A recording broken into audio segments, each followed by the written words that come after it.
Welcome to Happy Homes and Gardens. I'm your host. My name is Daphne Royce. I am a real estate broker, architecture, and interior designer.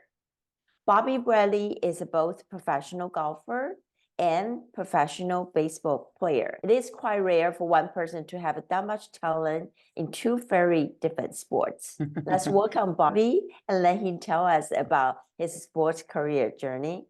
How are you? Daphne, thanks for having me on. It's good seeing you a week later after that event out in the Olympic Club. That golf course is special. It's awesome. It was a great event too. Yes. Please tell us who you are and what your profession is. My name is Bobby Bradley. I'm from West Palm Beach, Florida. I've been a Florida boy since I was born.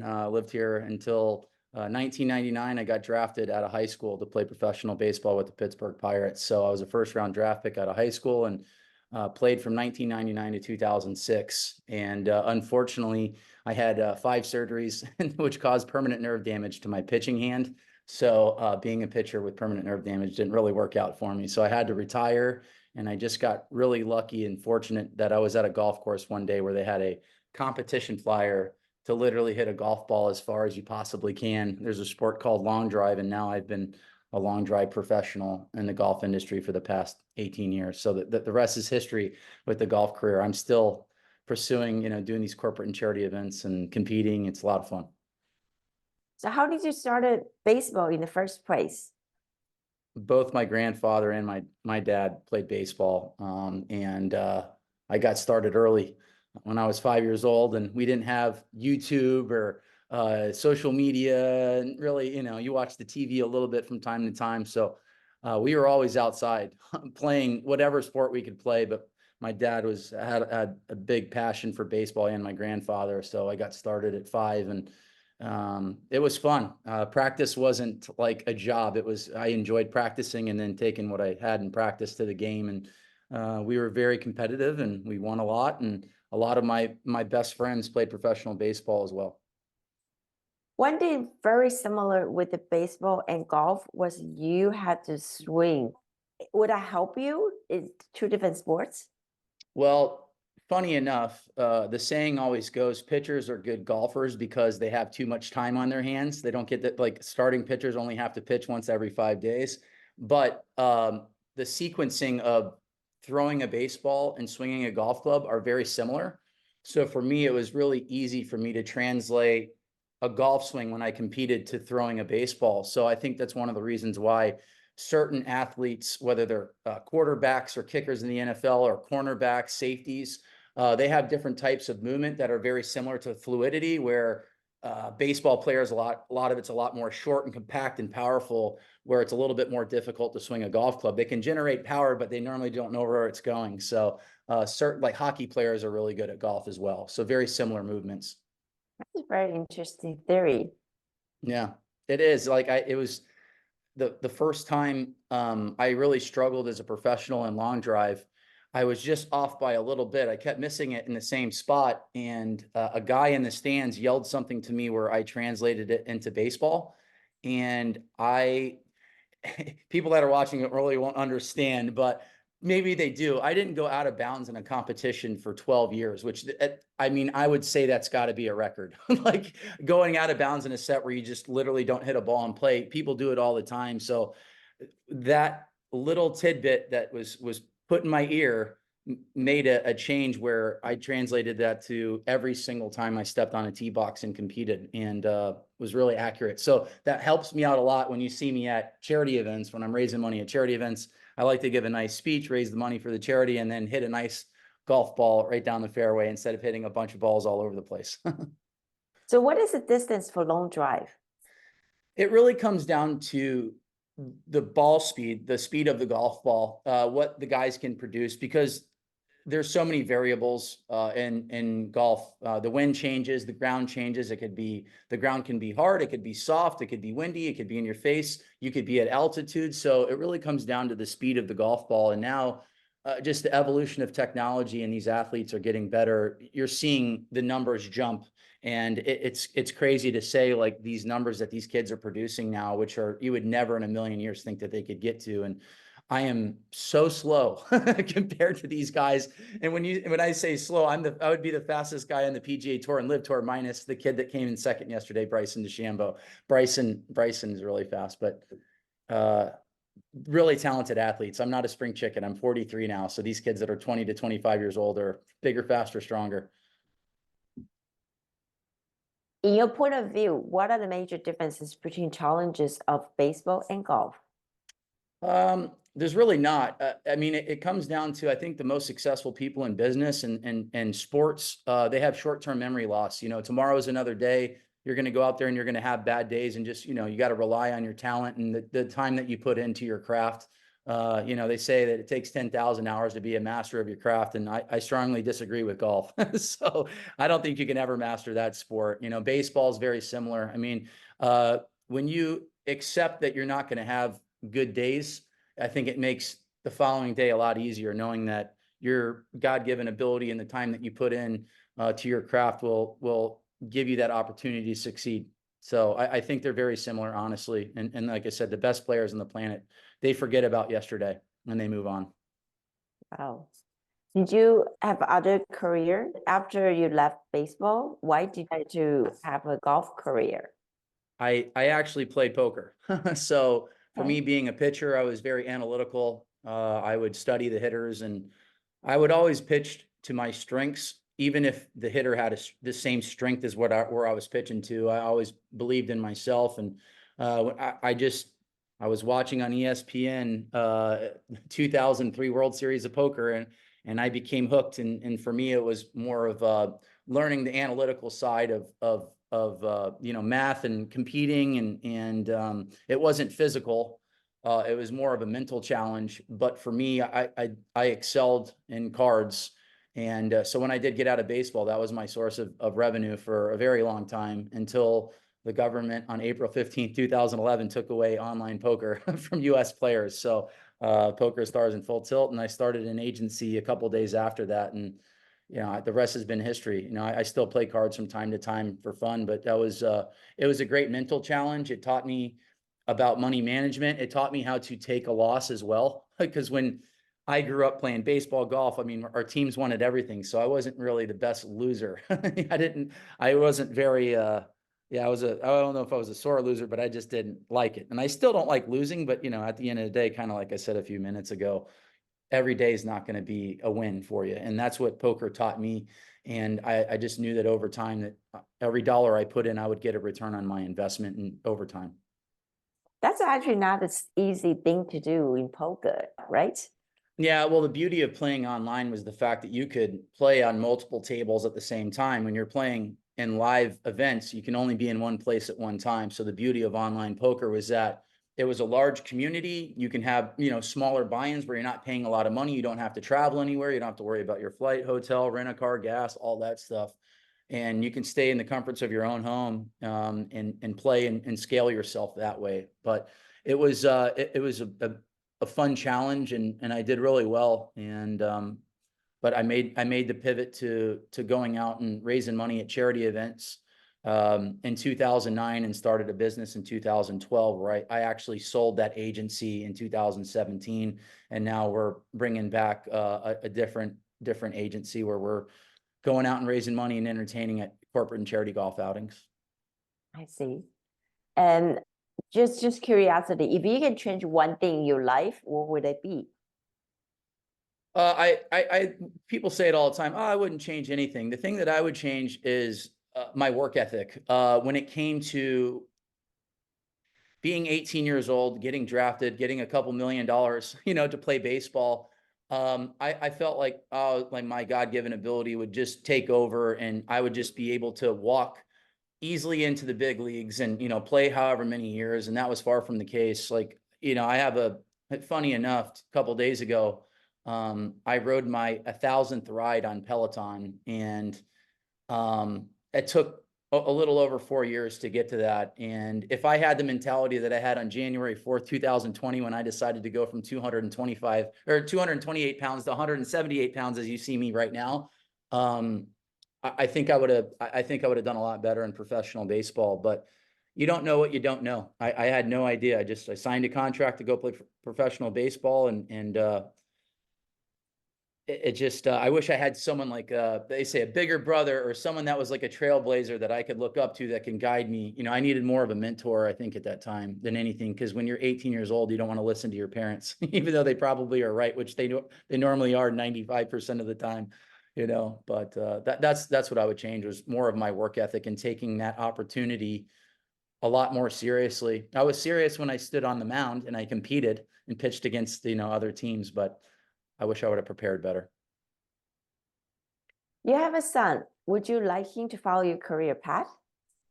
I just want him to be a good kid, you know. I can already tell that he enjoys being, well, he loves being outside. He loves being active. And I'm taking the same approach that my parents took with me.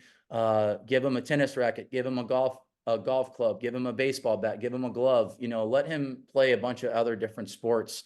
And in due time, you know, he'll find his passion. But for me, I just want him to just be active more than anything. And I'm going to pick him up in a little bit. I just want him to get a smiley face as well. And he didn't disrupt the class, like, you know, those little things right now. But he's 6 and he could have played T-ball all-stars, but at the end of the day, he's 6 years old. He doesn't need to be traveling all over the place playing T-ball right now. He needs to go out and just have some fun. How would you advise him when he get older, and how early would he need to start training? I think the training starts now without him knowing. You really do. Like, you work on the fundamentals, and you know, the beauty of being a professional athlete is for me, like, it's real versus feel versus real. Like, how is it supposed to feel? How does it really look? What have you? And for me, I wanted to, well, I say in layman's terms, dumb it down for him to where, like, there's two simplistic movements that I really wanted him to perfect early on. So he's been training for a long time without him even really knowing it. Like, you see videos of him when he's 1 or 2 years old swinging a golf club or a bat inside the house.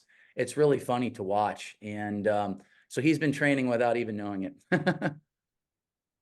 How interesting. And do you think he will pursue any sports? Oh yeah, no, he loves baseball. He really does. He Okay. asked me to play catch every single day, so his arm feels good. And for me, like, it's been fun as a coach, a dad, to watch them progress. Like, I never knew if I would be a good coach. I don't even know if I am a good coach. I don't know.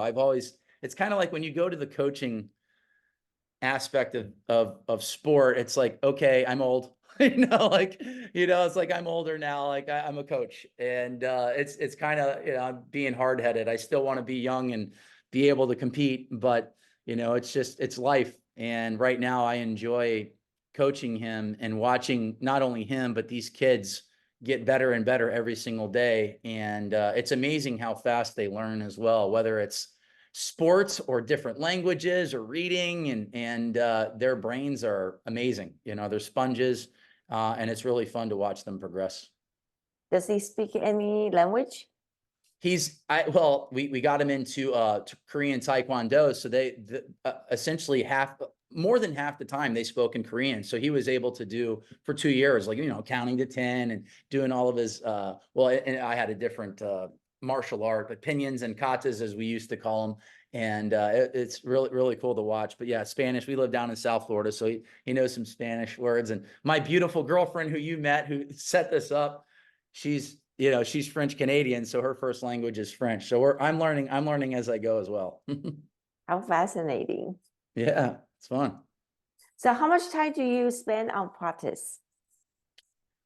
I practice probably 2 to 3 times a week. I haven't really trained on speed per se, because at the end of the day, like, my passion isn't to compete in lawn drive anymore. I was fortunate enough over the last 3 years to be the announcer for our sport. So I really enjoyed being in your position. I was more of the color commentator. I didn't ask too many questions.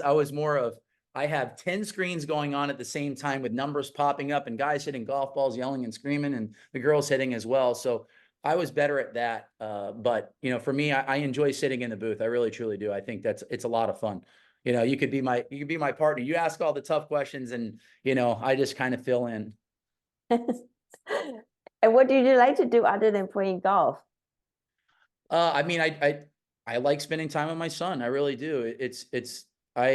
I say it a lot on my social media and in my business meetings with my companies. Like I just want to pick them up from school. I want to drop them off from school. I want to cook them food. I want to hang out. Like I just want to spend as much time with them as possible because the business that I chose back in 2009 puts me on a plane a lot. And I just want to get to a point in business where I can stay home a lot more and spend more quality time with him. You have played golf all over the country. What are your favorite golf courses? Olympic Club is amazing. I mean, that place is great. Unfortunately, I've never even played there. It's with my profession, I get hired to go do these events. And a lot of times I go to really nice golf courses and I stay on one hole. So I don't ever really get to play the hole. But Olympic Club was amazing. I mean, anytime you go over to Pebble Beach and you play Pebble Beach, Spyglass, Spanish Bay is great. I'm a huge fan of New York golf as well. Westchester County, I was there a couple days ago. You got, well, Stanwich Club, which is right on the border of Connecticut and New York, and Hudson National's beautiful, Whistling Straits out in Wisconsin. So there's great golf courses all over, but I'm kind of like in the mecca of golf courses being in South Florida. There's between Palm Beach and Martin County, there's a lot of really special places out here. What about you when you play golf with very harsh weather, it's like it's super hot, it was super cold? I've played Pebble. I had to quit at Pebble Beach. I'm not gonna lie. I didn't care how much it cost for us to play at Pebble Beach. It was 45 degrees. It was raining sideways. I got to hole number 8. I'm like, I'm good. It was flooding. So we ended up going to a Warriors and Lakers game. So I actually got to watch, Steph Curry and Klay Thompson and Draymond Green play, and Kobe was still playing at that time. It was probably 2016, but I would say that was probably the toughest conditions. But when it comes to heat, I'm down in South Florida. The hotter, the better. I love the South Florida humidity and all of it. So I'm not a fan of cold weather whatsoever. Okay. No, I'm from South Florida. My dad started an air conditioning business back in 1980, right before I was born, and he's still 74 years old, working 7 days a week, and very successful businessman. And I try to be like my dad, just successful in business and keep the same customers that you've had for however long and the same employees. Like I always say, I'm not the boss. I just might have a few more responsibilities than most. But for me, I've been an entrepreneur right out of baseball, and I enjoy it. I enjoy the challenge. Sounds like you travel a lot. How do you find balance on your daily life? Well, I try to be home a lot more, but with starting up the new agency, I need to be on the road a little bit more to start off this year. But I think in due time that will fade because I'll have more entertainers that can hit at these events. For me, I really enjoyed going out to San Francisco though. Flying from Miami to San Fran to go play at a very special golf course like Olympic Club, where they're going to be hosting a major. And 4 years from now, I think it was 2028, where they're going to have the PGA Championship. So from time to time, it's okay for me to go and travel the country, but I do at this stage in my life, I'd like to be home a little bit more. Welcome you anytime to California. Yeah, I love California. It's so beautiful out there. It really is. So, it's a good change of pace. We ended up renting bikes, those electric bikes. We stayed in the Fisherman's Wharf and took the electric bikes to the Golden Gate Bridge. So saw a lot of people, wearing shorts and t-shirts running, and I'm wearing like 3 layers of clothes and what have you. 50, 55 degrees. Like I said, I'm a Florida boy. I like that warm weather. 50 degrees for most people is probably normal, but for me, it's definitely not. And for me, it's still cold. San Francisco is never warm to me. It was chilly. Actually, Olympic Club was quite cold and foggy, right? Most of the time. Yeah, it was okay though. For me, like when I'm hitting golf balls, it just like pitching, you get loose and you get warm. So the cold weather doesn't necessarily affect me, but like before and after, the before and after, the warm up and the cool down. Yeah, but yeah, once that tournament started, I felt great. I know you have a software company. I do. Okay, tell us a little bit about that. How did you get involved with the software company?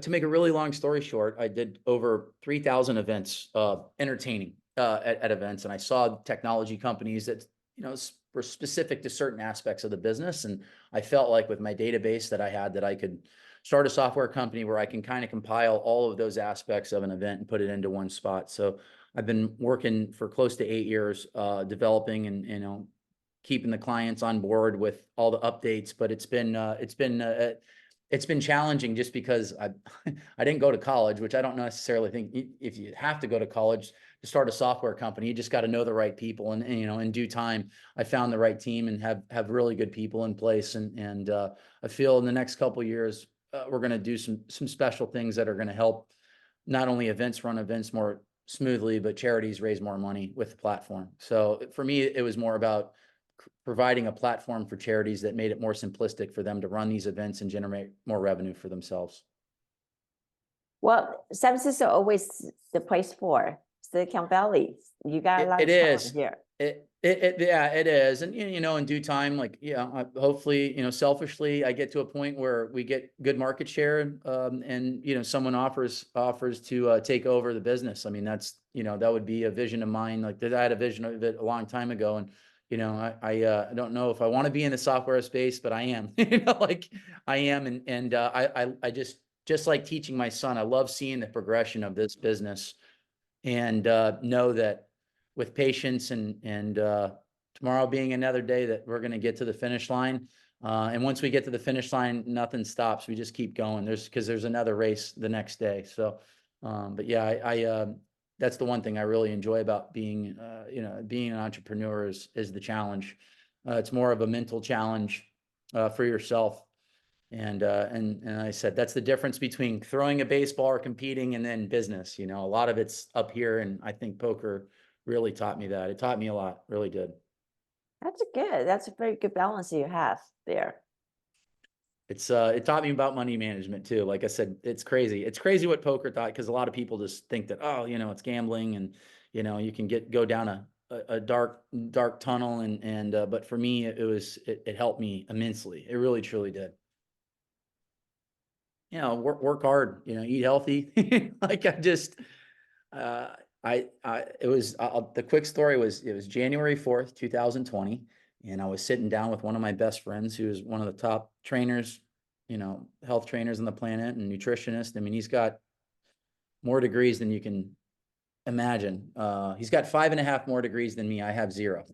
So, or 6 degrees, but I just told him that I wanted to get healthy and what I needed to do the cleanest way possible. And I just decided, that day that I was going to change my life, and fast and eat healthy and work out. And, if I wasn't going to do it for myself, I was going to do it for my son. So, and I think being an athlete, it helps with setting a goal and achieving it, knowing that you're going to day by day, brick by brick, get to that goal. And then once I got to it, I stuck with it. So a couple days ago, getting to that 1,000th ride, that was just, it's, what is it? How's it go? It's not the destination, it's the journey. So that was a journey. It took a long time to get there. And now I got another probably 4 more years to get to my 2,000th ride, which I'm going to get there as well. And hopefully if you interview me in 4 years, I'm still the same weight.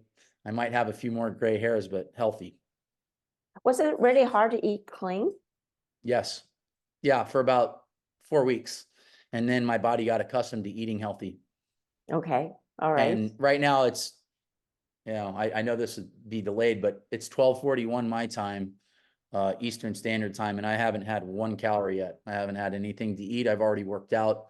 And I don't have a desire to eat as of yet. So my body is accustomed to, 1, 2 o'clock every single day. And then about 7:30 at night, I shut it down whenever I feed my son and my girlfriend. She's been great. She's back there. I can't see her, but yeah. Okay. So are you fasting every day? Every day. Every Wow. day. Wow. Every day. Wow. That's tough. It's amazing. Your body is it's just, it gets used to it. And you don't even think about it after a while. It's one of those things where you constantly think, oh, like, I got to eat. I'm hungry. It makes it worse. But I got 4.5 years of experience with this. So Yeah, I might be thirsty, but I'm not hungry. Well, that's why you and your girlfriend looks like perfect, beautiful couple. She's awesome, really is. With social media, I know that we didn't really tap into social media, but I started an account to promote the sport of long drive, and the competitive side of me was like, you know what, I want to have more followers in our actual sport, the company that owns the actual sport. So I started posting long drivers, and then I started posting other things that I saw on social media that I felt like the audience would appreciate and like, and I have a comedic sense of humor, and that page has done extremely well. And that's how I met my girlfriend, is that I did a post of her, and we had a couple back and forth, just normal text messages and conversations, and I told her that I could add, it was a joke, 400 yards to her drive for free or money back guaranteed. And then she asked when her lesson was, and that's how we met. We met because we both down in South Florida, so we went to Top Golf and had some fun, and we've been dating ever since. She's been awesome to spend time with. You're a really good person. Wonderful story. Yeah, yeah. Who knew? Well, thank you, Bobby, very much for your time this morning, and I really appreciate it. No, I appreciate the opportunity. Congrats on your success, and I really appreciate you having me on your show. Thank you very much, and hope I will see you and your girlfriend in the near future. Absolutely. Hopefully we'll see you next year. If we get the phone call to come back, I'm in. I'd love to see you too. All right, Daphne, have a good one. You too. Thank you. Bye.